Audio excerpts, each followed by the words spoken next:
Naquele dia, perdi minha filha para o céu, meu marido para outra mulher e minha dignidade para o monstro que me gerou. Parece castigo demais para uma pessoa só, não é? Mas a vida não pergunta se a gente aguenta antes de despejar a tempestade. Me chamo Conceição Aparecida da Silva, tenho 79 anos, e aqui em Juazeiro do Norte, todo mundo me conhece como Dona Seição, a senhora que vende renda na feira, e tem sempre um cafezinho fresco para os amigos que aparecem. Os mais jovens me chamam de Vó Seição, mesmo sem ser avó deles. Dizem que tenho jeito de vó, com esse cabelo branquinho preso num coque frouxo e essas mãos enrugadas que não param nunca de trabalhar. Poucas pessoas sabem o que aconteceu comigo há 45 anos atrás. É uma ferida que sangra até hoje, mesmo depois de tanto tempo. Antes de continuar, me diga nos comentários de onde vocês está assistindo o meu relato de vida. Aproveita e se inscreva no canal e curta o vídeo também. Era 1980. Eu tinha 34 anos, 2 filhos lindos, Miguel de 10 anos e Aninha de 8, e um casamento que eu achava que era bom com o José Carlos, funcionário dos Correios. A gente morava num conjunto habitacional na periferia de Recife, uma casinha simples mas arrumadinha, com um quintalzinho onde eu plantava coentro, cebolinha e umas flores. Não era rica, mas também não passava necessidade. Trabalhava como auxiliar de enfermagem num posto de saúde perto de casa, ganhava pouco, mas dava para completar a renda do José Carlos. A Aninha era uma menina especial, dessas que parecem ter mais luz que as outras. Desde pequenininha, ela tinha um problema nos rins. Nasceu com uma condição chamada síndrome nefrótica, que fazia ela inchar de vez em quando, precisar de remédios caros e visitas frequentes ao hospital. Mesmo com tudo isso, nunca vi criança mais alegre.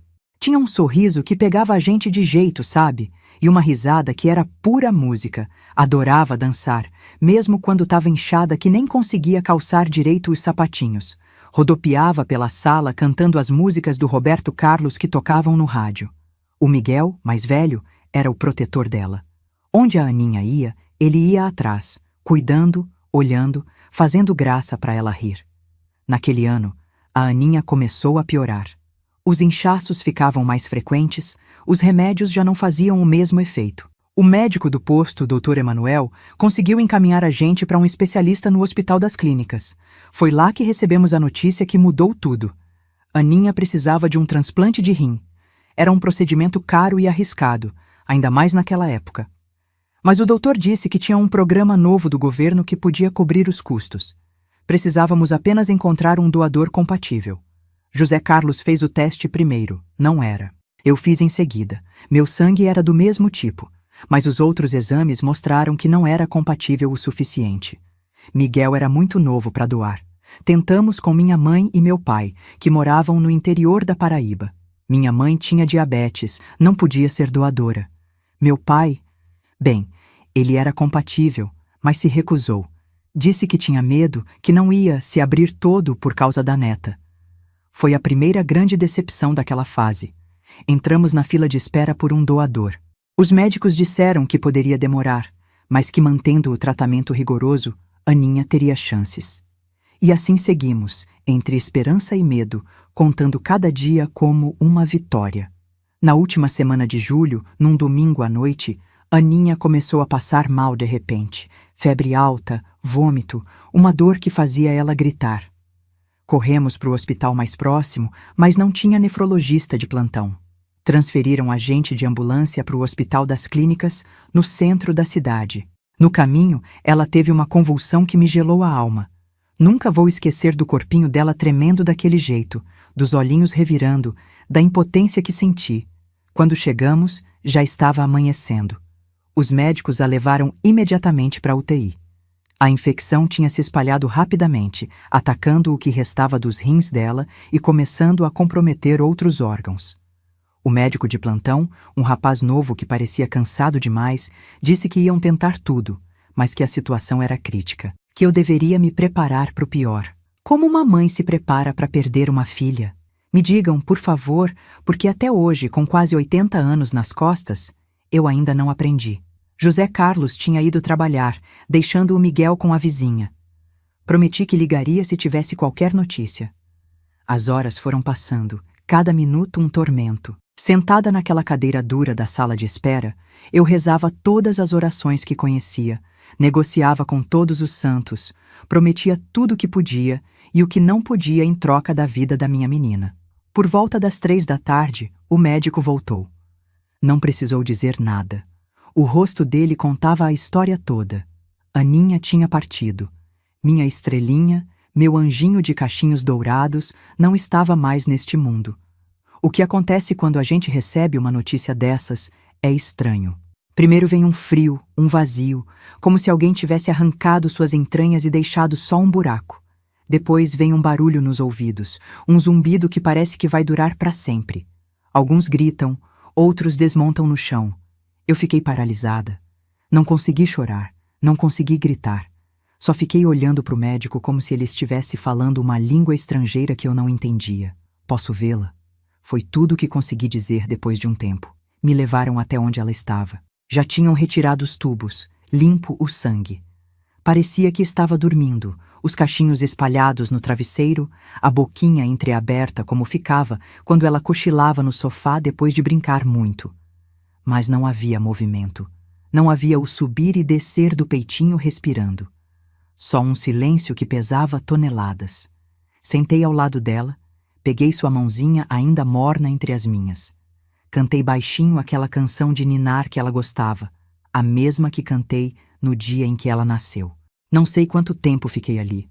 Poderiam ter sido minutos ou horas. O tempo tinha perdido o sentido.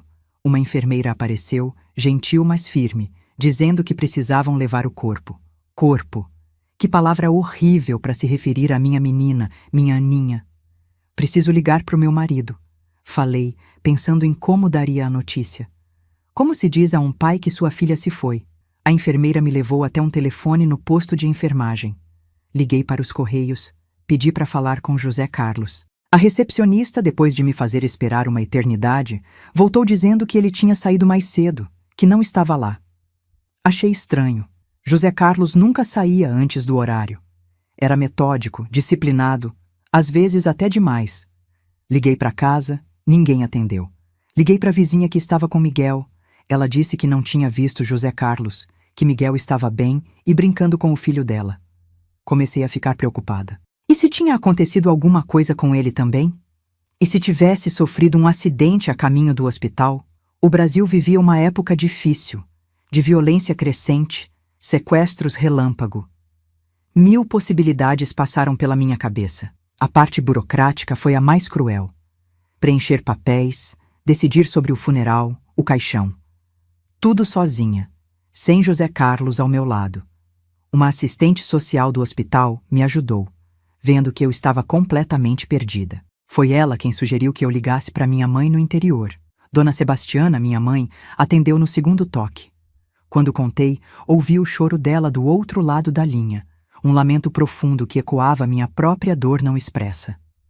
Ela prometeu que viria no primeiro ônibus, que estaria comigo no velório. Meu pai, segundo ela, não poderia vir porque estava com as costas travadas. Mais uma decepção, mas naquela altura nem me importei.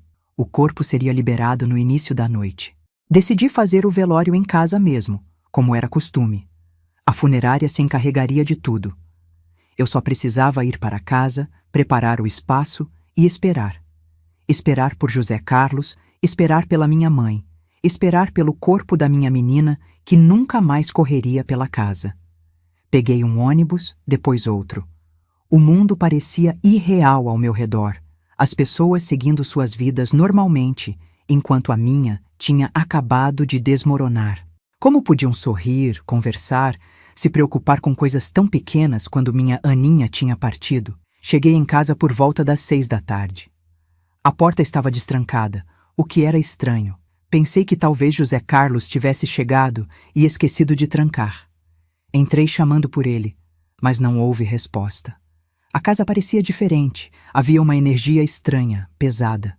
No quarto, a cama estava desarrumada, o que era incomum.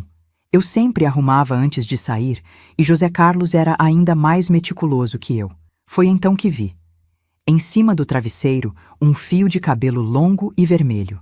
Meu cabelo sempre foi preto. Nunca pintei. Aquele fio não era meu. Antes que pudesse processar o que aquilo significava, ouvi um barulho vindo do banheiro. A porta estava fechada, mas dava para ouvir o chuveiro ligado. E risadas.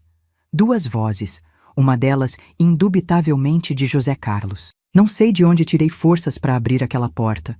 Talvez da raiva, talvez do choque, talvez da necessidade desesperada de entender o que estava acontecendo no dia em que minha filha tinha morrido.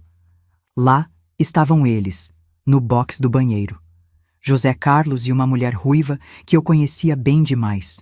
Rosângela, a secretária da agência dos Correios onde ele trabalhava. Ela tinha vindo em casa algumas vezes para festas de aniversário das crianças. Tinha dado presentes para a Aninha. E agora estava ali, nos braços do meu marido, no dia em que nossa filha tinha partido. Os 2 congelaram ao me ver. A água continuava caindo, mas era como se o tempo tivesse parado. José Carlos abriu e fechou a boca várias vezes, como um peixe fora d'água. Rosângela tentou se cobrir, escorregando no box molhado. Lembro de ter falado algo, mas não me recordo o quê. Lembro do rosto de José Carlos, mudando do choque para algo que parecia quase irritação, como se eu estivesse interrompendo algo importante. Lembro de ter saído do banheiro, da casa, e caminhado sem rumo pela rua. Não sei por quanto tempo andei. Quando dei por mim, estava sentada num ponto de ônibus qualquer, olhando para o nada. Uma senhora perguntou se eu estava bem. Devo ter respondido que sim, porque ela foi embora. Mas não estava bem. Nada estava bem. Minha filha tinha morrido. Meu marido estava me traindo. E eu ainda tinha que encontrar forças para organizar um velório, cuidar do Miguel, seguir em frente de alguma maneira. Foi aí que decidi voltar para a casa dos meus pais, no interior da Paraíba. Não imediatamente. Ainda tinha o velório e o enterro da Aninha pela frente. Mas depois levaria Miguel e recomeçaríamos lá. Longe de José Carlos, longe das lembranças, longe da dor da traição que agora se somava à dor da perda. Não sabia naquele momento que o pior ainda estava por vir, que a casa dos meus pais, que eu via como refúgio, se tornaria o cenário do 3º golpe daquele dia terrível. Um golpe que me faria questionar tudo, inclusive minha vontade de continuar viva. Mas isso, meus queridos que estão me assistindo agora, é uma parte tão difícil dessa história que dói muito ao falar. Por isso, se inscreva nesse canal e curta esse vídeo. Sei que é pesado, sei que dói ouvir, mas preciso compartilhar. Porque no silêncio, a gente adoece. E depois de quase meio século guardando essa dor, finalmente encontrei coragem para falar. Voltei para casa como quem vai para o próprio enterro. Na minha cabeça passava um filme de tudo o que tinha acontecido naquele dia maldito. A correria para o hospital, os médicos de cara fechada, o corpo pequeno da minha Aninha sem vida e agora a cena que nunca pensei que veria. José Carlos, o homem que prometia amar até que a morte nos separasse, nos braços de outra mulher. O pior nem foi ver os 2 juntos. O pior foi entender que, enquanto eu segurava a mão da nossa filha que se despedia desse mundo, ele estava se divertindo na nossa cama. A mesma cama onde Aninha se enfiava nas manhãs de domingo pedindo pra gente contar história. Entrei em casa com o coração transformado em pedra. José Carlos já estava vestido, sentado na sala com a cabeça entre as mãos. A ruiva tinha desaparecido, graças a Deus, porque não sei se teria forças para não arrancar cada fio daquele cabelo vermelho. Seição, eu posso explicar. Ele começou, levantando a cabeça quando me viu. Explicar o quê, José Carlos? Que enquanto eu estava no hospital com a nossa filha morrendo, você estava aqui se divertindo com a secretariazinha dos Correios? Ele ficou branco como cera. A Aninha, o que aconteceu com ela? Morreu. A palavra saiu seca, áspera, como se tivesse presa na minha garganta há horas. Morreu essa manhã, às 3h20 da tarde. E você não estava lá. Você nem atendeu o telefone quando eu liguei para o seu trabalho. Meu Deus, Seição. Ele se levantou, tentou se aproximar. Recuei como se ele tivesse alguma doença contagiosa. Não me toca. Minha voz saiu baixa, mas com uma frieza que eu nem sabia que tinha dentro de mim. Nunca mais encosta um dedo em mim. Vi lágrimas nos olhos dele. Lágrimas de verdade, porque apesar de tudo, ele amava a Aninha. Mas naquele momento, Aquelas lágrimas só me deram nojo. Que direito ele tinha de chorar agora? Vão trazer o corpo dela para velar aqui. Minha mãe está vindo da Paraíba. Você vai ficar aqui, quieto, comportado, fingindo que é um pai decente e um marido respeitador, por causa do Miguel, que já perdeu a irmã hoje e não merece perder o pai no mesmo dia. Depois que tudo isso passar, a gente conversa. Seição, foi um erro terrível. Eu não estava pensando direito. Um erro? Quase ri de tão absurdo que era.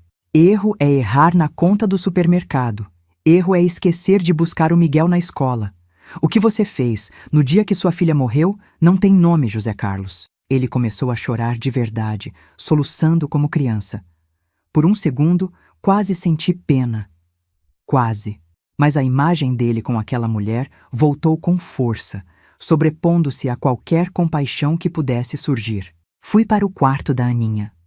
Tudo estava como ela deixou antes de ir para o hospital. A cama com a colcha das princesas da Disney, que ela tanto insistiu para a gente comprar. O ursinho de pelúcia caolho que chamava de Valente. Os desenhos coloridos nas paredes, quase todos de nossa família de mãos dadas sob um sol sorridente. Aquele quarto cheio de vida, e agora sua dona nunca mais voltaria.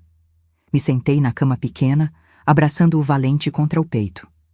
Foi só então que as lágrimas vieram. Um choro silencioso primeiro, depois um pranto que sacudia meu corpo inteiro.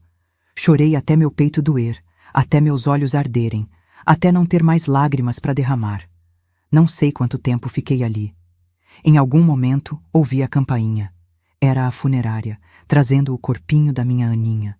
Foi aí que a realidade me atingiu com toda a força. Isso não era um pesadelo do qual eu iria acordar. Era real. Minha filha não estava mais viva. Meu casamento não existia mais. E eu precisava encontrar forças para enfrentar o velório, o enterro e tudo que viria depois. A casa logo encheu de vizinhos, amigos, colegas da escola da Aninha. O caixão pequeno foi colocado na sala, rodeado de flores. Pessoas se revezavam, dizendo palavras de consolo que nem chegavam aos meus ouvidos. José Carlos ficou num canto, recebendo abraços, fingindo ser o pai devastado pela perda. Miguel, meu menino, estava em choque. Não chorava, não falava, só olhava para o caixão da irmã como se não entendesse o que estava acontecendo. Minha mãe chegou no meio da noite. Nunca vou esquecer de quando ela entrou pela porta, os olhos já vermelhos de chorar no ônibus, os braços abertos procurando os meus. Me agarrei a ela como se fosse uma tábua de salvação no meio de um oceano revolto. Minha filha, ela repetia, me abraçando forte. Nunca tinha precisado tanto da minha mãe quanto naquele momento. Quando conseguimos 1 minuto a sós, na cozinha, contei para ela sobre José Carlos. Não consegui segurar. Precisava dividir aquela dor com alguém. Aquele desgraçado, ela disse baixinho para ninguém ouvir. Como ele pôde fazer isso? Hoje? Logo hoje? Não sei, mãe. Não entendo. Não consigo nem olhar para a cara dele. E o que você vai fazer, minha filha? Vou voltar com a senhora e o Miguel, depois que tudo isso passar. Não posso ficar aqui, nessa casa, com esse homem. Ela apertou minha mão, entendendo sem precisar de mais palavras. O resto da noite foi um borrão de rostos, vozes, choro contido. A dor e o cansaço me deixavam entorpecida, como se eu estivesse assistindo tudo de fora do meu próprio corpo. De vez em quando, sentia o olhar de José Carlos sobre mim, uma mistura de culpa e súplica que eu fazia questão de ignorar. De madrugada, quando a maioria das pessoas já tinha ido embora, fiquei sozinha ao lado do caixão da minha menina. Miguel finalmente tinha adormecido no sofá, exausto de tanto chorar em silêncio. José Carlos fumava na varanda, conversando baixo com um colega dos Correios. Minha mãe estava na cozinha, preparando café para os poucos que ainda velavam. Foi quando notei o celular de José Carlos em cima da mesa. Naquela época, celular era coisa de rico, mas ele tinha ganhado um no trabalho para emergências. O aparelho vibrou, indicando uma mensagem. Sem pensar 2 vezes, peguei e abri. Era ela, a Rosângela. Me desculpe pelo que aconteceu hoje. Sei que não era o momento. Me liga quando puder. Estou preocupada com você. A audácia, a falta de vergonha. Nem uma palavra sobre Aninha, sobre a tragédia que tinha acontecido. Só a preocupação com o amante, com o momento interrompido. Algo quebrou dentro de mim. Não era só a dor da perda, nem a humilhação da traição. Era uma raiva primitiva, visceral, que subia pela garganta como ácido. Num impulso, saí da sala, atravessei a varanda onde José Carlos conversava e caminhei até a rua. Seição, onde você vai? Ouvi ele chamar, confuso. Nem respondi. Continuei andando, sem rumo certo. Eram quase 4 da manhã. As ruas estavam desertas. Perigoso para uma mulher sozinha, mas eu não me importava. Nada poderia ser pior do que o que eu já estava vivendo. Acabei chegando na pracinha do bairro. Sentei num banco, olhando para a espalança onde Aninha adorava brincar, pedindo sempre: mais alto, mãe, mais alto. Naquele momento, eu só queria sumir. Desaparecer desse mundo que tinha se tornado insuportavelmente cruel em menos de 24 horas. Foi então que vi o celular ainda na minha mão. Sem pensar muito, disquei o número da Rosângela. Ela atendeu no segundo toque, a voz sonolenta. José, é você? Não, Rosângela, é a Conceição. Silêncio do outro lado da linha. Quase dava para ouvir o coração dela disparando. Conceição, Minha filha morreu hoje, Rosângela. Minha voz saiu estranhamente calma, quase doce, o que tornava tudo ainda mais aterrador. Minha menina de 8 anos morreu enquanto vocês dois estavam transando na minha cama. Meu Deus, eu não sabia. Eu juro que não sabia. Agora você sabe. E sabe o que mais? Vocês dois se merecem. São da mesma laia. Então pode ficar com ele. Só peço uma coisa.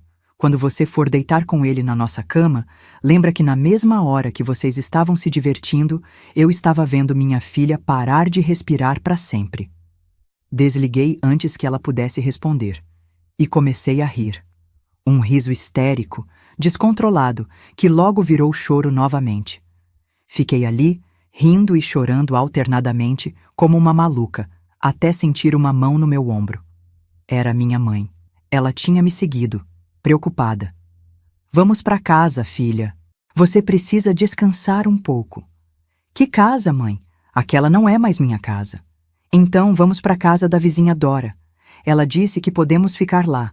Você deita um pouco, descansa antes do enterro. Enterro. A palavra caiu sobre mim como uma pedra. Em poucas horas, colocariam minha Aninha debaixo da terra. Nunca mais veria aquele sorriso. Nunca mais ouviria aquela risada. Nunca mais sentiria o abraço dela apertado no meu pescoço. Voltei com minha mãe, mas não para casa. Fomos para a casa da Dora, que me recebeu de braços abertos, sem perguntas. Deitei na cama de hóspedes, mais por insistência da minha mãe do que por vontade própria. Não conseguiria dormir mesmo. No entanto, o cansaço me venceu. Dormi um sono pesado, sem sonhos, desses que parecem mais um desmaio do que descanso. Quando acordei, já passava das 9 da manhã. O enterro estava marcado para as 10. Voltei para casa apenas para trocar de roupa. José Carlos estava lá, sentado na cozinha com uma xícara de café intocada na frente. Quando me viu, levantou num pulo. Seição, precisamos conversar. Agora não, José Carlos. Hoje não. Por favor, só me escuta. Sei que o que fiz é imperdoável, mas eu amo você e o Miguel. Podemos superar isso juntos, como família. Olhei para ele como se estivesse vendo um estranho. Como ele podia falar em família no dia em que íamos enterrar nossa filha? Como podia achar que havia algo a superar? Família? Repeti incrédula. Que família, José Carlos? Nossa família acabou ontem, 2 vezes. Primeiro quando a Aninha partiu, depois quando eu encontrei você com aquela mulher. Foi um erro terrível, eu sei, mas... Chega! Cortei ele com um gesto. Agora vamos nos arrumar e enterrar nossa filha com dignidade. Depois, você vai embora dessa casa. Embora? Para onde? Para onde você quiser. Pro inferno, de preferência. Ou para casa da sua amante. Não me importo. Só não vai mais ficar aqui. Ele pareceu murchar diante dos meus olhos. Toda a arrogância, todo o desespero de momentos atrás deram lugar a uma aceitação miserável. Naquele instante, Acho que ele entendeu que tinha perdido tudo. A filha por obra do destino, a esposa e o filho por obra da própria estupidez. O enterro foi tão doloroso quanto eu imaginava. O cemitério estava cheio, parecia que metade do bairro tinha vindo se despedir da Aninha. As crianças da escola dela vieram uniformizadas, cada uma com uma flor branca. A professora tinha organizado uma homenagem pequena, onde cada coleguinha dizia uma qualidade da minha menina. Bondosa, alegre, amiga, corajosa, cada palavra era como uma facada no meu peito materno. Quando começaram a baixar o caixão, senti minhas pernas fraquejarem. Se não fosse por minha mãe de um lado e a vizinha Dora do outro, acho que teria caído ali mesmo. Miguel agarrou minha cintura, escondendo o rosto contra meu corpo, como se não quisesse ver a irmã desaparecer na terra escura. José Carlos chorou o tempo todo, de um jeito tão genuíno que, por um momento, senti um cisco de pena. Era pai, afinal. Por pior que fosse como marido, nunca tinha sido um pai ruim.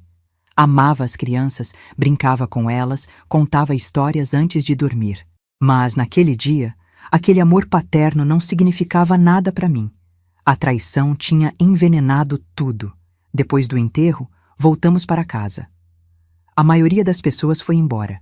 Ficaram apenas minha mãe, a Dora e algumas vizinhas mais próximas, que começaram a organizar a cozinha, lavar as xícaras usadas durante o velório, guardar as comidas que as pessoas tinham trazido. José Carlos sumiu. Não sei para onde foi e, sinceramente, não me importava. Tudo o que eu queria era tomar um banho, pegar algumas roupas minhas e do Miguel e ir para a casa da minha mãe em Campina Grande. Recomeçar, longe daquela dor, daquela traição, daquelas lembranças. Eu não sabia naquele momento que José Carlos tinha ido atrás do meu pai, que os dois estavam conversando, tramando algo que mudaria o rumo dessa história para sempre. Não sabia que o terceiro golpe daquele dia maldito ainda estava por vir, mais cruel e devastador do que eu poderia imaginar. Mas isso, meus queridos, é a parte mais difícil dessa história. A parte que por quase meio século guardei trancada no fundo da minha alma, sem coragem de contar para ninguém. A parte que ainda me acorda no meio da noite, suando frio, mesmo depois de tanto tempo. É também a parte que me fez entender que, às vezes, a pessoa que deveria te proteger é justamente aquela de quem você mais precisa se defender. E que a vingança, por mais doce que pareça, nem sempre traz o alívio que a gente espera. Quando todas as visitas foram embora, fiquei sozinha com Miguel, que tinha adormecido exausto no sofá, e minha mãe, que arrumava silenciosamente a cozinha. A casa tinha aquele silêncio pesado que só existe depois que a morte passa por um lugar. Um silêncio que sufoca, que faz cada pequeno barulho. Uma xícara batendo no pires, um passarinho cantando lá fora. Parecer uma afronta. Vou tomar um banho, mãe. Falei, me arrastando em direção ao banheiro. Depois arrumo nossas coisas. Quero pegar o ônibus de amanhã cedo para Campina Grande. Minha mãe assentiu, sem forças até para falar. Ela também estava destruída. Aninha era sua única neta menina, a princesinha que ela enchia de mimos sempre que visitava. O banho foi longo e quente. Deixei a água escorrer pelo corpo, como se pudesse lavar não só a sujeira, mas a dor, a raiva, tudo de ruim que tinha se acumulado em menos de 48 horas. Claro que não funcionou. Nenhum banho do mundo seria capaz de limpar aquela mancha na alma. Saí do banheiro enrolada na toalha e fui para o quarto pegar roupas limpas. Abri o guarda-roupa e a primeira coisa que vi foi uma camisa de José Carlos. Sem pensar, peguei a peça e joguei pela janela. Depois foi uma calça, outra camisa, todas as roupas dele que consegui agarrar. Estava no meio desse ritual de purificação quando ouvi a porta da frente se abrir. Imaginei que fosse José Carlos voltando. Rapidamente vesti uma camisola e um roupão por cima e fui até a sala para dizer que queria ele fora daquela casa naquela mesma noite. Mas não era o meu marido. Era meu pai. Sebastião da Silva, ou seu Tião, como todos chamavam, estava parado na sala, as mãos nos bolsos da calça surrada, o chapéu de palha velho seguro entre os dedos. Um homem de seus 65 anos, magro e encurvado pelo trabalho pesado na roça a vida toda, mas ainda com aquele olhar duro que me amedrontava desde a infância. Pai, o que está fazendo aqui?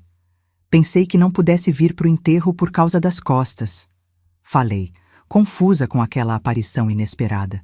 Melhorei, ele respondeu, seco como sempre. Nunca foi homem de muitas palavras. Sua mãe?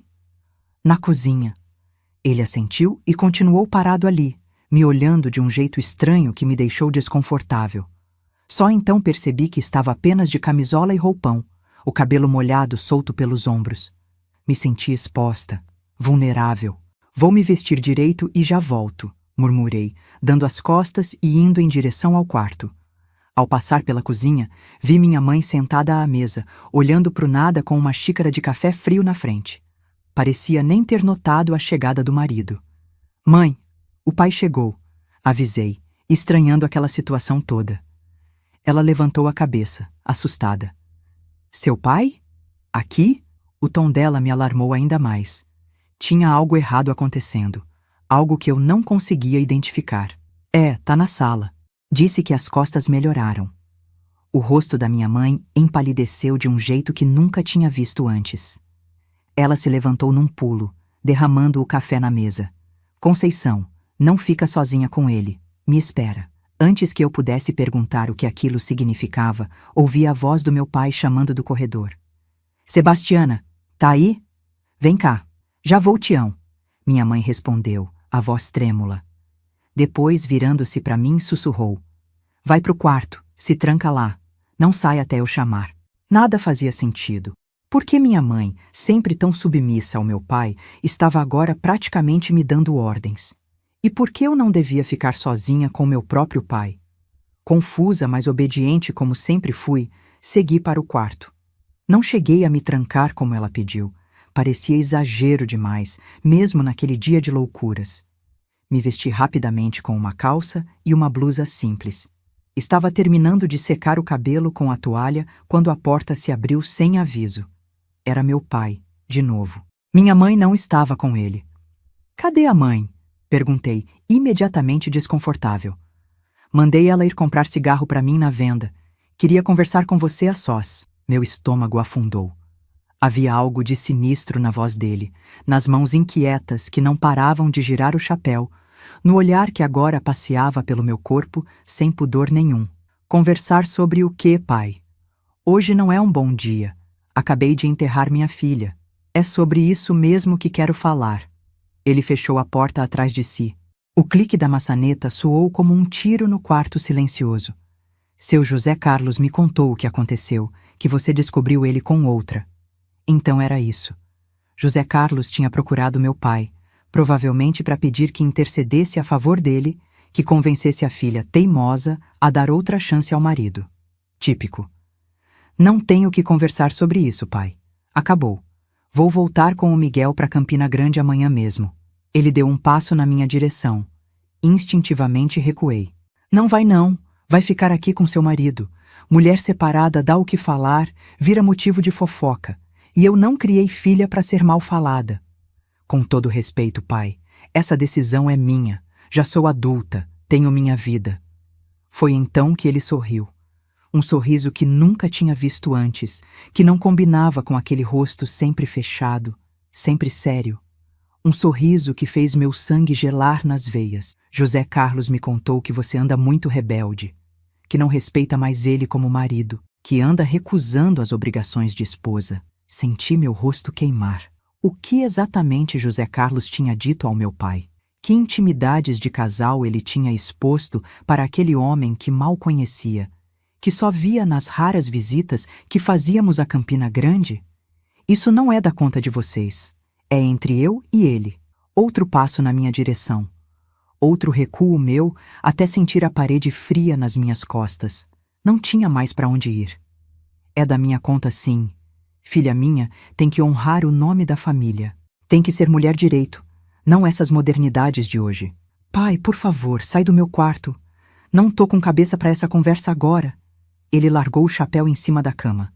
As mãos agora livres pareciam ainda mais ameaçadoras. Seu José Carlos me pediu um favor. Pediu para eu conversar com você, fazer você entender o lugar de mulher. Mas palavras não adiantam com você. Nunca adiantaram. Você sempre foi teimosa demais. O que aconteceu a seguir ainda me atormenta em pesadelos. Ainda me faz acordar gritando no meio da noite, mesmo depois de tantas décadas. Ainda me faz sentir suja, usada, menos que gente. Meu próprio pai, o homem que deveria me proteger do mundo, avançou sobre mim com uma violência que eu jamais imaginei que existia dentro dele. Suas mãos grandes, calejadas de trabalho na roça, agarraram meus braços com força suficiente para deixar marcas roxas que duraram semanas. Sua boca, com um hálito de cachaça que nem tinha notado antes, grudou na minha enquanto eu tentava gritar, pedir socorro, entender o que estava acontecendo. Vou te ensinar a ser mulher direito, ele rosnava, entre beijos forçados e mãos que rasgavam minha roupa recém-vestida. Vou te mostrar como se obedece um homem. Lutei. Juro por Deus que lutei com todas as forças que tinha. Arranhei, mordi, chutei. Mas ele era mais forte, muito mais forte. E eu já estava fraca, destruída pela perda da minha filha, pela traição do meu marido, por tudo que tinha acontecido nas últimas 48 horas. Quando ele me jogou na cama, num movimento brutal que quase deslocou meu ombro, tive certeza que ia morrer ali, que depois de tudo seria aquele o meu fim. Violentada pelo meu próprio pai, na mesma cama onde meu marido tinha me traído horas antes, na mesma casa onde minha filha nunca mais entraria. Foi então que ouvi um barulho, algo pesado caindo, quebrando. A pressão do corpo dele sobre o meu diminuiu de repente. Abri os olhos que nem tinha percebido que estavam fechados com força e vi minha mãe parada ao lado da cama. Nas mãos dela, os restos de um abajur de cerâmica que costumava ficar no criado mudo. Meu pai estava caído de lado na cama, segurando a cabeça, sangue escorrendo entre seus dedos. "Corre, filha", minha mãe disse, numa voz que não parecia a dela. Uma voz firme, decidida, que nunca tinha ouvido naquela mulher sempre tão submissa. "Pega o Miguel e vai para casa da Dora. Agora. Não sei como consegui me levantar, como consegui ajeitar a roupa rasgada o suficiente para cobrir meu corpo.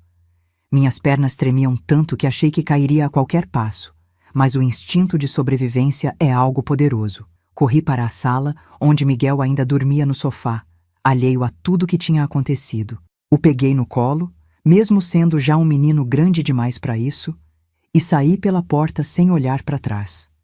Sem sapatos, sem bolsa, sem nada além do meu filho nos braços e do terror correndo nas veias. Dona Dora, a vizinha que tinha sido tão prestativa nas últimas horas, abriu a porta no primeiro toque da campainha. Um olhar para o meu estado, roupas rasgadas, olhos arregalados de pavor, o filho desacordado no colo, foi suficiente. Ela me puxou para dentro, trancou a porta e me levou para o quarto dos fundos sem fazer perguntas. "Fica aqui, vou fazer um chá para você." Deitei Miguel na cama, cobrindo-o com um lençol limpo que cheirava a amaciante. Ele nem se mexeu, exausto demais pelo dia terrível que tínhamos passado. Sentei ao lado dele, tremendo incontrolavelmente, tentando processar o que tinha acontecido, o que quase tinha acontecido. Dona Dora voltou com o chá prometido e algo mais. Um vestido limpo, dobrado sobre o braço.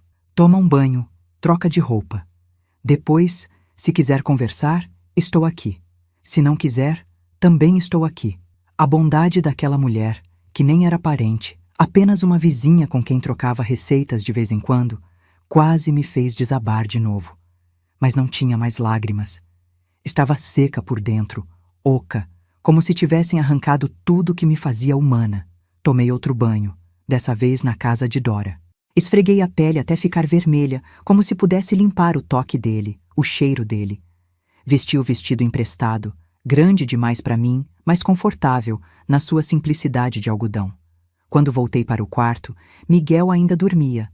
Me deitei ao lado dele, puxando-o contra meu peito como fazia quando era pequeno e tinha pesadelos. Mas quem estava tendo o pesadelo agora era eu, e não tinha colo de mãe que pudesse me acalentar.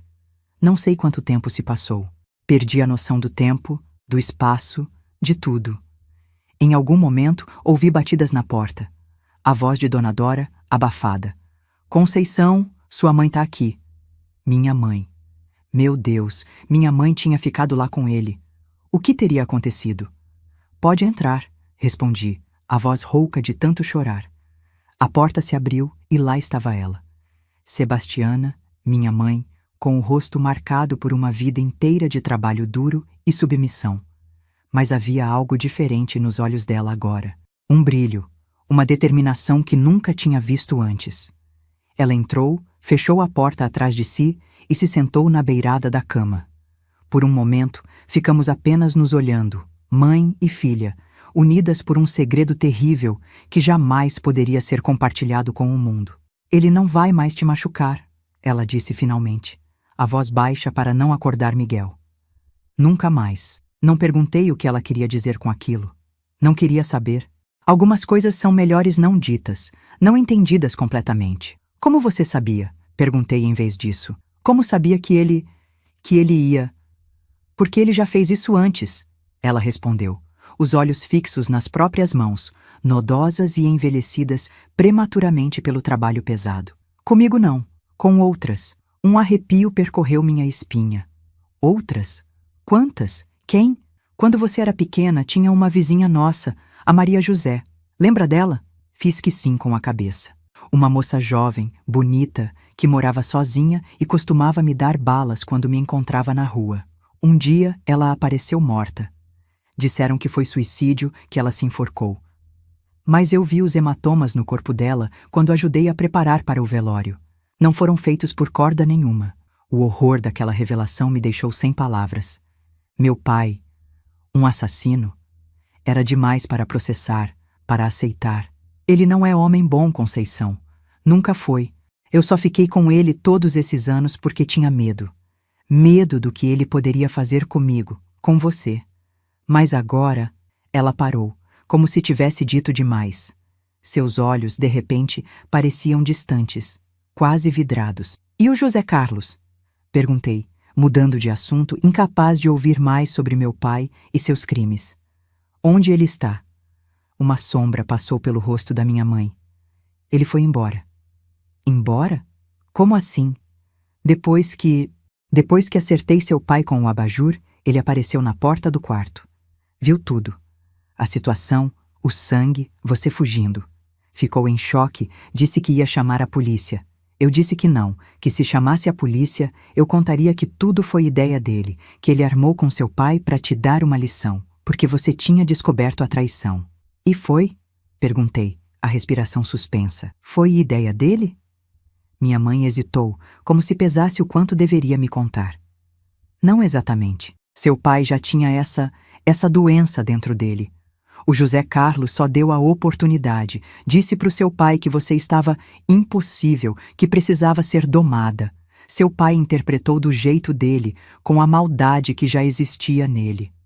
Fechei os olhos, tentando digerir tudo aquilo. José Carlos não tinha exatamente planejado o que aconteceu, mas tinha plantado a semente.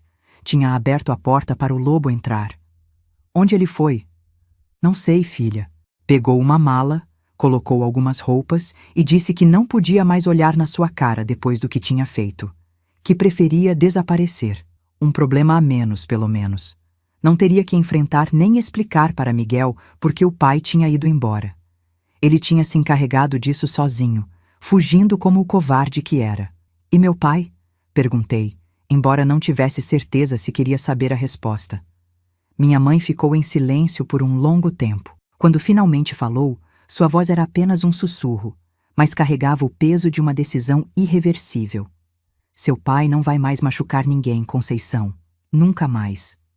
Naquela noite, deitada na cama da casa de Dona Dora, com Miguel dormindo ao meu lado e minha mãe cochilando numa cadeira no canto do quarto, entendi que minha vida tinha mudado para sempre. Não só pela perda da minha Aninha, que deixaria um buraco eterno no meu coração. Não só pela traição de José Carlos, que tinha destruído qualquer fé que eu pudesse ter nos homens. Mas principalmente pelo horror que meu próprio pai tinha tentado me infligir. E pela reação da minha mãe, uma mulher que eu sempre julguei fraca, submissa, incapaz de se defender. mas que tinha encontrado forças para proteger a filha de uma forma que eu nunca poderia imaginar. Naquela noite, entre o cansaço extremo e o trauma recente, tive um sonho vívido, intenso, que parecia mais real que a própria realidade. Nele, via minha mãe na cozinha da nossa casa, mexendo algo num caldeirão grande, o mesmo que ela usava para fazer sabão. No sonho, ela cantarolava baixinho enquanto mexia o conteúdo fumegante. E no fundo da cozinha, jogado num canto como um saco de batatas, estava o corpo do meu pai, imóvel, os olhos abertos fitando o nada. Acordei assustada, suando frio, com a certeza terrível de que não tinha sido apenas um sonho. Mas nunca perguntei. Algumas verdades são pesadas demais para carregar, e eu já estava sobrecarregada com minhas próprias dores. Na manhã seguinte, pegamos o primeiro ônibus para Campina Grande. Eu, Miguel e minha mãe. Deixamos para trás a casa, os móveis, as lembranças. Deixamos para trás uma vida inteira que tinha se tornado insuportável em apenas 48 horas. Ninguém perguntou pelo meu pai. Nem os vizinhos, nem os parentes em Campina Grande quando chegamos lá. Era como se todos entendessem, intuitivamente, que era melhor não tocar no assunto. Como se um acordo silencioso tivesse sido feito. Não pergunte, não conte, siga em frente. E foi o que fizemos. Seguimos em frente, carregando nossas cicatrizes invisíveis, nossos segredos terríveis, nossa dor compartilhada. 3 gerações de mulheres marcadas pela violência dos homens que deveriam nos proteger, nos amar, nos respeitar. Mas esta história ainda não acabou, meus queridos. Porque o destino, esse romancista imprevisível, ainda tinha algumas reviravoltas guardadas para nós. Reviravoltas que envolviam reencontros inesperados, revelações chocantes e, sim, uma vingança que demorou anos para ser planejada, mas que, quando veio, foi tão doce quanto o mel mais puro. Os primeiros meses em Campina Grande foram como andar num campo minado. Cada passo doía, cada lembrança explodia dentro de mim. O Miguel, coitadinho, sofria calado, sem entender direito por que tínhamos largado tudo para trás. A casa, os amigos, a escola que ele gostava tanto. Só sabia que a irmãzinha tinha ido para o céu e o pai tinha viajado a trabalho. Mentiras piedosas que contamos para proteger uma criança de 10 anos de verdades pesadas demais. A gente se instalou na casinha simples da minha mãe. 2 quartos pequenos, sala e cozinha conjugadas, um banheiro minúsculo nos fundos. O quintal era a melhor parte, grande, com pés de manga, acerola e goiaba, onde o Miguel podia brincar quando não estava na escola nova. Acordava todo dia com aquela sensação de peso no peito. Sabe quando você sonha que está caindo num abismo sem fim e acorda assustada antes de bater no chão? Era assim, só que eu nunca acordava de verdade. Vivia num pesadelo constante. Queria que a terra me engolisse para ficar pertinho da minha Aninha. Minha mãe percebeu logo que eu estava afundando. Podia ter perdido a filha, o marido e a dignidade, mas ainda tinha um filho que precisava de mim. Miguel dependia da mãe dele para sobreviver, para crescer, para se tornar um homem diferente daqueles que nos machucaram. Levanta dessa cama, Conceição, minha mãe me dizia toda manhã, puxando as cobertas com uma firmeza que eu nunca tinha visto nela antes. O sol já nasceu, e você tem um filho para criar. Era como se o acontecido tivesse transformado minha mãe. Aquela mulher submissa, calada, que aceitava tudo de cabeça baixa, tinha sumido. No lugar dela, surgiu uma guerreira com rugas no rosto e força nas mãos calejadas. Uma mulher que, depois de décadas aguentando o pior tipo de marido, finalmente se libertou. De que forma, nunca perguntei diretamente. Algumas respostas são perigosas demais para se ter. 1 mês depois da nossa chegada, comecei a procurar emprego. A aposentadoria magra da minha mãe mal dava para nós 3. E eu precisava ocupar a cabeça com algo além da dor. Minha experiência como auxiliar de enfermagem me ajudou. Consegui uma vaga num postinho de saúde da periferia. O trabalho foi minha salvação. Cuidar dos outros, limpar feridas alheias, dar injeções, fazer curativos, eram problemas concretos que eu podia resolver.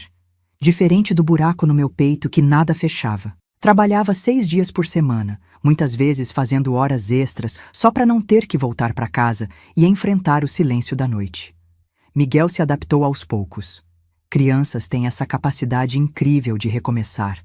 Fez amigos na escola nova, começou a jogar futebol num campinho de terra perto de casa, voltou a sorrir de vez em quando. Os pesadelos foram diminuindo com o tempo. Deixou de perguntar pelo pai depois dos primeiros 6 meses sem notícias. Foi nessa época que José Carlos apareceu. Não pessoalmente. Graças a Deus, ele não teve essa coragem. Mandou uma carta postada em São Paulo. Nela, pedia perdão pelo que tinha feito.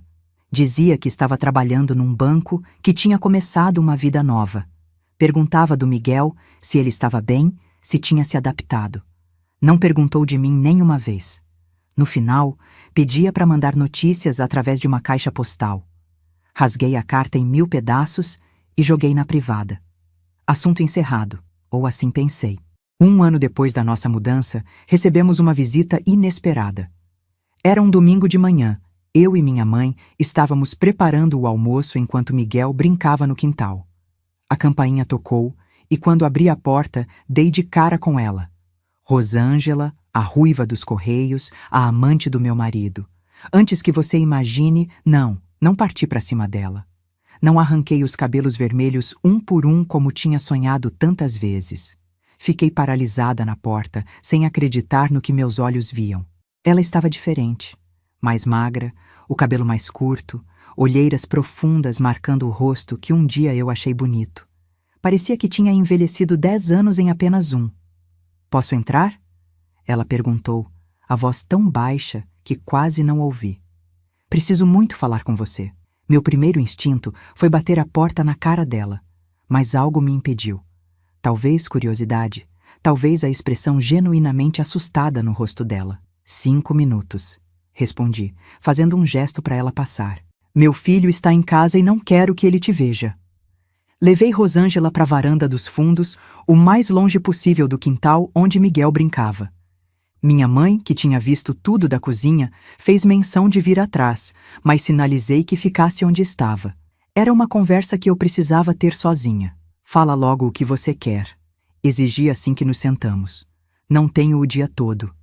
Ela respirou fundo, as mãos tremendo tanto que teve que entrelaçar os dedos para controlar.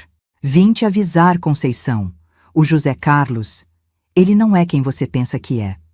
Quase ri. Isso eu já descobri da pior maneira possível, quando encontrei vocês dois no meu banheiro. Não, você não entende.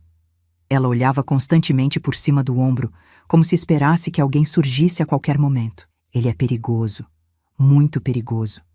Foi aí que notei o que tinha ignorado de início. Um hematoma amarelado no pescoço dela, parcialmente coberto pela gola alta do vestido. Sem pensar, estendi a mão e puxei o tecido para baixo, revelando uma marca roxa em forma de dedos. Ele fez isso com você? Perguntei, subitamente alerta. Ela assentiu, os olhos se enchendo de lágrimas. E muito mais. Conceição, ele só me usou para te machucar. Para nos machucar. Eu fui burra, achei que ele me amava, que ia largar você para ficar comigo. Mas ele nunca quis isso. Ele só queria... Queria o quê? Questionei quando ela hesitou. Te destruir. Ele te odiava. Dizia que você o sufocava, que era controladora demais, que tinha arruinado a vida dele te engravidando tão jovem. E odiava especialmente a Aninha, porque ela era doente e dava trabalho, exigia dinheiro com remédios. Um frio percorreu minha espinha. Aquilo não fazia sentido. José Carlos sempre pareceu amar os filhos, especialmente Aninha, que ele mimava como uma princesinha. Você tá mentindo, acusei. Ele adorava a Aninha. Na sua frente, sim, para manter as aparências. Mas quando estávamos sozinhos, ela engoliu em seco. Ele dizia coisas horríveis.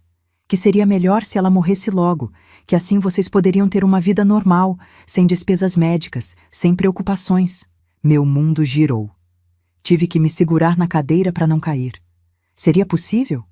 José Carlos, o pai dedicado, desejando a morte da própria filha? Era monstruoso demais para acreditar. E ainda assim, algo naquela revelação fazia um terrível sentido. Por que está me contando isso agora? Perguntei, tentando manter a compostura. Por que veio até aqui? Porque ele voltou. A voz dela tremia tanto quanto as mãos. Está em Recife de novo, perguntando por você, pelo Miguel. Descobriu onde vocês estão. E disse que vai recuperar o que é dele. Gelei. A ideia de José Carlos aparecendo na nossa porta, querendo levar Miguel, ou pior, fazer algo contra nós. Como ele soube onde estávamos? Ele tem contatos nos Correios ainda. Rastreou a transferência da sua carteira de trabalho, seu novo endereço. Conceição, você precisa ter cuidado. Ele não é o homem que você pensava conhecer. Quando bebê, ele se transforma. Vira um monstro. Lembrei do meu pai.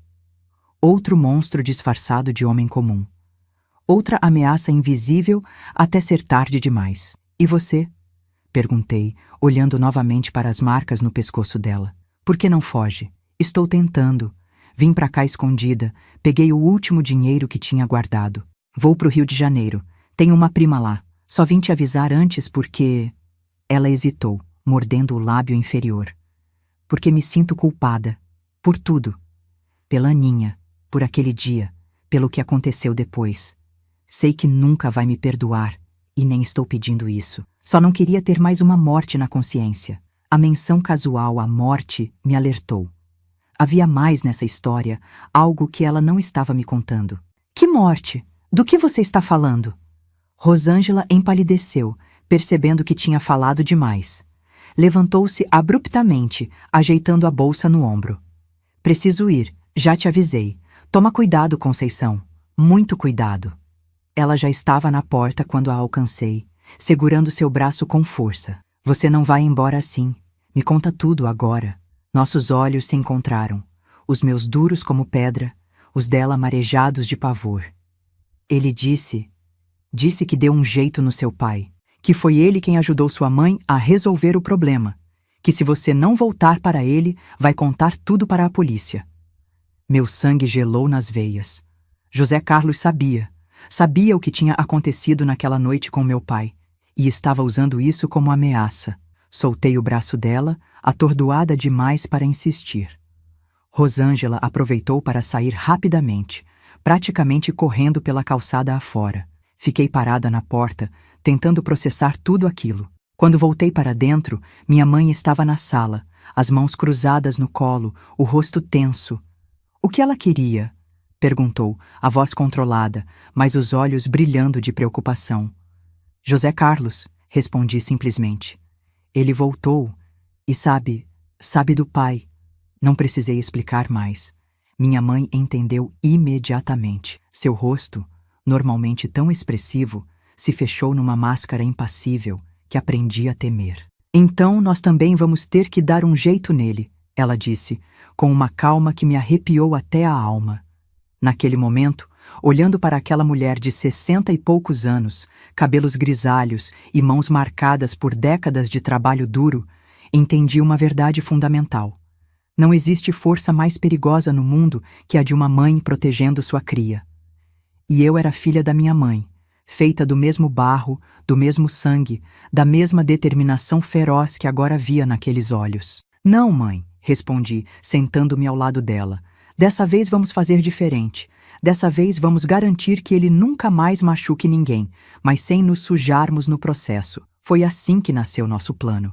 Um plano que levaria anos para ser executado, que exigiria paciência, inteligência e um tipo de frieza calculada que eu nem sabia que possuía. Um plano que se transformaria na vingança mais doce e ao mesmo tempo mais terrível que alguém poderia imaginar. Nos meses que se seguiram, continuamos nossas vidas normalmente. Eu trabalhando no posto de saúde, Miguel estudando, minha mãe cuidando da casa.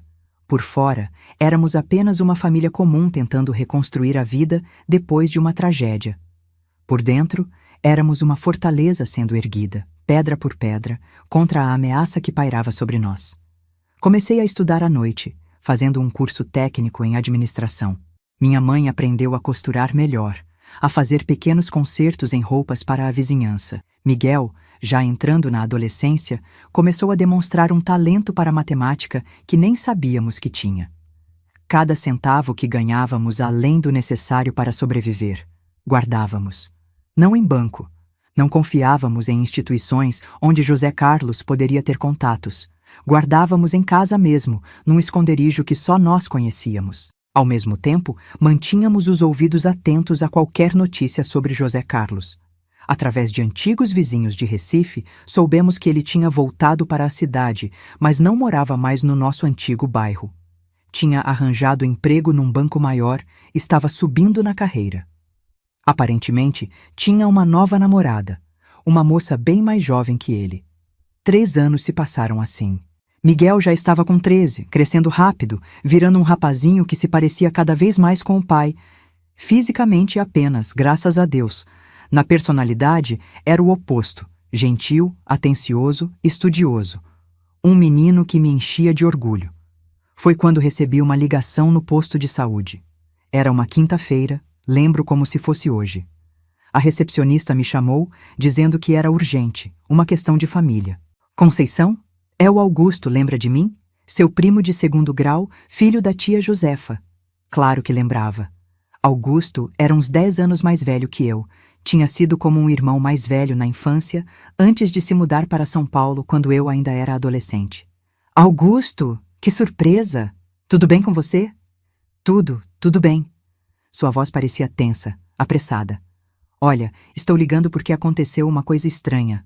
Um homem entrou em contato comigo, dizendo ser seu marido. José Carlos, esse é o nome dele, não é? Meu sangue gelou. Ex-marido, corrigi automaticamente. O que ele queria com você? Estava perguntando sobre vocês, sobre você, o Miguel, sua mãe, onde estavam morando exatamente, se tinham mudado recentemente, se eu tinha visitado vocês. E o que você disse? Nada, né, Conceição? Achei muito estranho. Falei que não tinha contato com você há anos, o que é verdade. Mas fiquei preocupado, por isso estou ligando. Tem alguma coisa errada acontecendo? Hesitei. Quanto deveria contar? Augusto sempre foi confiável, mas envolvê-lo nos nossos problemas poderia ser perigoso para ele. José Carlos e eu nos separamos há alguns anos. Respondi vagamente. Não foi amigável. Ele não devia estar procurando por nós. Entendi. Olha, se ele entrar em contato de novo, vou desconversar. Mas achei que você devia saber.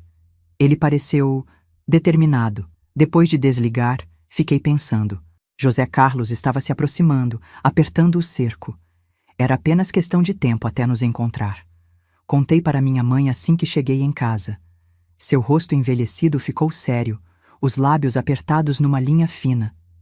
Está na hora, ela disse simplesmente. Eu sabia o que aquilo significava. Nosso plano, cuidadosamente elaborado durante 3 anos, precisava ser colocado em ação. Não podíamos mais esperar. No dia seguinte, pedi demissão do posto de saúde. Expliquei que precisava cuidar da minha mãe, que estava com problemas de saúde. Uma meia-verdade. Ela realmente estava envelhecendo, as dores nas juntas piorando a cada inverno. Vendemos o pouco que tínhamos acumulado em Campina Grande. A máquina de costura da minha mãe, alguns móveis melhores, até as galinhas do quintal. Juntamos esse dinheiro com nossas economias dos 3 anos de trabalho árduo. Era hora de desaparecer. Não apenas de José Carlos, mas de todo o nosso passado. Uma vida nova, em um lugar onde ninguém nos conhecesse, onde pudéssemos finalmente respirar sem medo. Escolhemos o interior de Minas Gerais. Uma cidadezinha pequena chamada Lavras Novas, perto de Ouro Preto, mas não tão turística. O tipo de lugar onde estranhos eram notados, mas recebidos com a hospitalidade mineira. Onde perguntas demais não eram bem vistas. Onde um homem procurando por uma família seria facilmente identificado, dando-nos tempo para fugir novamente se necessário. Antes de partir, porém, tínhamos uma última coisa a fazer, a parte mais importante do nosso plano, aquela que garantiria que José Carlos nunca mais nos procurasse. A vingança que tínhamos planejado meticulosamente durante 1000 dias e 1000 noites. Mas isso, meus queridos, é o último capítulo dessa história. Um capítulo tão surpreendente que, mesmo depois de tantos anos, ainda me faz tremer ao lembrar. Uma vingança tão perfeita, tão completa, que talvez seja difícil acreditar que uma mulher simples como eu, uma auxiliar de enfermagem do interior, tenha sido capaz de arquitetar. O que posso dizer é que nunca subestime o poder de uma mãe ferida, de uma mulher traída, de um ser humano que tocou o fundo do poço e descobriu, nas profundezas da dor, uma força que nem sabia que possuía. Antes de contar o último capítulo dessa história, quero esclarecer que o que fizemos não foi por maldade, foi por sobrevivência. Quando um animal selvagem te encurrala, você não tem escolha a não ser lutar com as armas que tem. E nós, 3 mulheres sozinhas, num mundo que favorece homens como José Carlos, tínhamos apenas nossa inteligência e a força do nosso desespero. Nossa mudança para Lavras Novas foi planejada no maior sigilo. Nem para os parentes mais próximos contamos para onde íamos. Só o Miguel sabia, claro, mas ele já tinha 13 anos e entendia a gravidade da situação. Aquele menino teve que amadurecer rápido demais, vendo a irmã morrer, o pai desaparecer e agora tendo que fugir como se fôssemos criminosos. Mas antes de sumir completamente, executamos a parte final do nosso plano. No dia anterior à nossa partida, enviei uma carta para José Carlos, não diretamente. Seria burrice revelar nosso endereço. Mandei através de uma amiga enfermeira que ia visitar a filha em Recife. Ela despachou a carta de lá com um remetente falso. Na carta, dizia que estava disposta a conversar, a resolver as coisas civilizadamente, que tinha descoberto coisas sobre a morte do meu pai, que a polícia certamente ia se interessar, mas que preferia um acordo amigável. Marquei um encontro num lugar público, a Praça Central de João Pessoa, capital da Paraíba, a 2 horas de Campina Grande. Foi um risco calculado. Sabia que José Carlos viria, tanto pela ameaça velada, quanto pela oportunidade de me ter de volta. Homens como ele não suportam ser deixados, não aceitam perder o que consideram sua propriedade. Enquanto isso, numa estratégia paralela, minha mãe enviou outra carta. Essa foi endereçada à delegacia de Recife, especificamente para o delegado Jerônimo, um homem conhecido por sua incorruptibilidade. Nela, minha mãe confessava tudo sobre a morte do meu pai. Como ele tinha tentado me violentar no dia do enterro da minha filha. Como ela tinha acertado ele com um abajur para me defender. Como José Carlos tinha aparecido depois e, ao invés de chamar a polícia, ajudou a se livrar do corpo. Vou ter morrido quando vocês lerem isso, dizia a carta, numa caligrafia trêmula que não era fingimento. As mãos dela realmente tremiam muito naquela época. Mas não posso partir levando esse segredo. Minha filha Conceição não sabia de nada, só fugiu assustada. Quem planejou tudo foi José Carlos, que usou a situação para me manipular durante anos, ameaçando contar para a polícia se eu não fizesse o que ele queria. A terceira parte do plano envolvia uma visita que fiz a Rosângela antes dela partir para o Rio. Não foi fácil engolir o orgulho e procurar a amante do meu marido, mas precisava dela para que tudo funcionasse. Preciso que você faça uma coisa por mim e pelo Miguel. Pedi, sem rodeios. Sei que você está indo embora, mas antes quero que registre um boletim de ocorrência contra José Carlos. Por agressão, pelas ameaças, por tudo que ele te fez. Ela hesitou, o medo evidente nos olhos. Ele vai me encontrar? Vai se vingar? Não, não vai. Porque ele vai estar ocupado demais se defendendo de acusações muito piores do que bater numa mulher. Na manhã do encontro marcado na praça, não estava em João Pessoa, claro. Estava num ônibus com Miguel e minha mãe, rumando para o interior de Minas, para nossa nova vida. Mas José Carlos não sabia disso. Ele estava lá, na praça, esperando por mim. E quem apareceu? A polícia. O plano era perfeito em sua simplicidade. José Carlos, procurado por suspeita de participação num homicídio, meu pai, aguardando num local e horário específicos que nós mesmos fornecemos à polícia através de uma denúncia anônima. Na casa dele, em Recife, uma busca revelaria as cartas ameaçadoras que ele tinha me enviado nos últimos meses, escritas por mim mesma, imitando a letra dele, usando o que lembrava das antigas cartas de amor. E um diário, onde supostamente ele confessava saber da morte da Aninha antes de acontecer. Deu tudo certo, afirmava o diário falso. O médico é meu amigo desde a escola. Só precisei pagar um extra para ele errar a dosagem da anestesia. Agora só falta me livrar da Conceição também. Aquela mulher e aquela peste doente arruinaram minha vida por tempo demais. Cruel? Sim. Mas não mais cruel do que desejar a morte da própria filha. Não mais cruel do que me trair no dia em que nossa menina morreu. Não mais cruel do que aliciar meu pai para me atacar. E depois usar isso como ameaça. Só ficamos sabendo do resultado meses depois, através de jornais antigos que pedimos para um conhecido trazer quando viajou para aquela região. José Carlos tinha sido preso, acusado de cúmplice num homicídio e de conspirar para matar a própria filha. As provas eram circunstanciais, mas ganharam peso com o testemunho de Rosângela sobre as agressões e as coisas horríveis que ele dizia sobre Aninha. O médico que tinha cuidado da minha filha, claro, negou veementemente qualquer envolvimento. E realmente não tinha nenhum. O diário era pura invenção, mas a dúvida estava plantada, e a carreira dele nunca mais foi a mesma. José Carlos pegou 15 anos de prisão. Não pelo que tinha feito de verdade, mas pelo que acreditaram que ele tinha feito. Uma justiça torta, imperfeita, mas a única possível naquelas circunstâncias. Nossa nova vida em Minas começou do zero. Alugamos uma casinha simples, eu consegui emprego como auxiliar de enfermagem na Santa Casa local, minha mãe voltou a costurar e Miguel entrou na escola. Adotamos nomes novos, eu virei Aparecida, minha mãe Dulce e Miguel se tornou Mateus. Nomes comuns, que não chamariam atenção. Os primeiros anos foram difíceis. Noites mal dormidas, sempre alerta a qualquer barulho, ao menor sinal de alguém perguntando sobre nós. Miguel teve problemas na escola, saudades dos amigos antigos, dificuldade de se adaptar. Minha mãe, já idosa, sofria com um clima diferente, mais frio que o Nordeste. Mas sobrevivemos. Mais que isso, aos poucos, reconstruímos nossa vida. Miguel, agora Mateus, se formou no colégio com notas excelentes. Conseguiu bolsa numa faculdade em Belo Horizonte. A primeira pessoa da família a ter estudo superior. Escolheu direito. Quero ajudar pessoas como nós, mãe. Ele me disse no dia que recebeu a carta de aceitação. Gente que o sistema ignora, que precisa de alguém do lado deles. Minha mãe faleceu em 1992, pacificamente durante o sono. Tinha 72 anos e nos últimos tempos parecia finalmente em paz. No velório, olhando aquele rosto enrugado, agora sereno na morte, pensei em tudo que ela tinha vivido.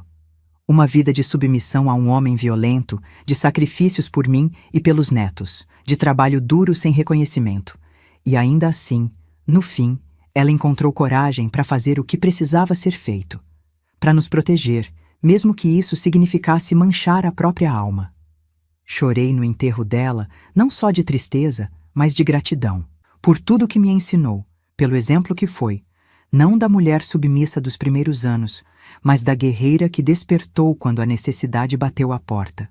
Continuei em Lavras Novas, mesmo depois que Miguel se mudou para a faculdade. Gostava da vida pacata, das montanhas ao redor, do ar puro. Aos poucos fui relaxando. A paranoia diminuiu, comecei a criar raízes de verdade. Fiz amizades, me envolvi na comunidade, virei a dona Cida que todo mundo conhecia e respeitava. Ninguém precisava saber dos horrores do meu passado.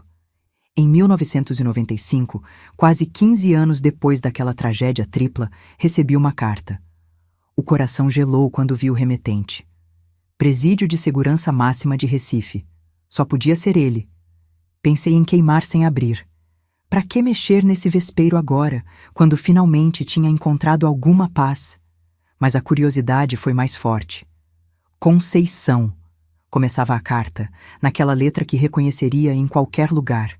Sei que provavelmente vai jogar essa carta fora sem ler. Não te culpo. O que fiz foi imperdoável. Escrevo não para pedir perdão, que sei que não mereço, mas para te contar que estou morrendo. Câncer no pulmão, estágio terminal. Os médicos dizem que tenho poucos meses. Continuava com uma confissão completa. Admitia a traição, o ódio que sentia de mim por ser mais forte que ele. A inveja doentia da relação que eu tinha com Aninha.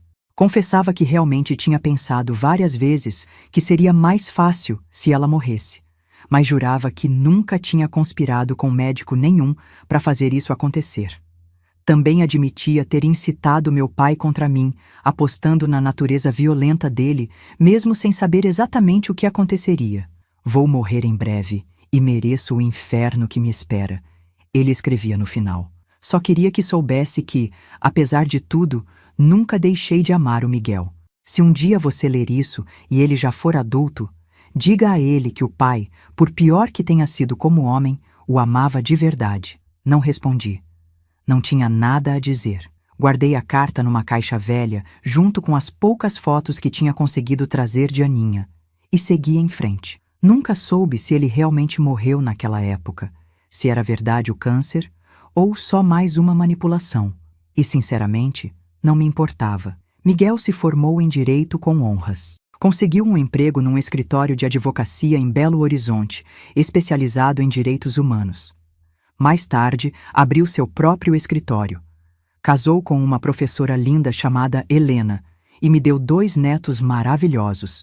No meu aniversário de 60 anos, em 2006, ele me deu um presente que me deixou sem palavras.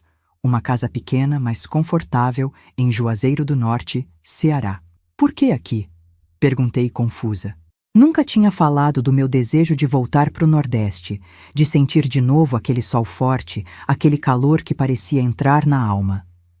Porque é longe o suficiente de Recife e Campina Grande para você se sentir segura, mais perto o suficiente para se sentir em casa, ele respondeu, mostrando que me conhecia melhor do que eu mesma. Mudei-me para Juazeiro no mesmo ano. A princípio, mantive o nome Aparecida, por precaução. Mas aos poucos, quando ficou claro que ninguém do passado viria me assombrar, voltei a ser Conceição. Não a mesma Conceição, claro. Aquela mulher tinha morrido junto com Aninha, com o último respiro de dignidade do meu pai, com a traição do meu marido. A nova Conceição era mais forte, mais sábia, mais cautelosa com as pessoas, mas também mais compassiva com os que sofrem. Comecei a fazer crochê para passar o tempo e complementar a aposentadoria. Descobri que tinha talento para isso. As mãos que tinham aprendido a curar feridas nos postos de saúde agora criavam beleza com linha e agulha. Minhas toalhas, colchas e blusas logo ficaram famosas na feira de domingo.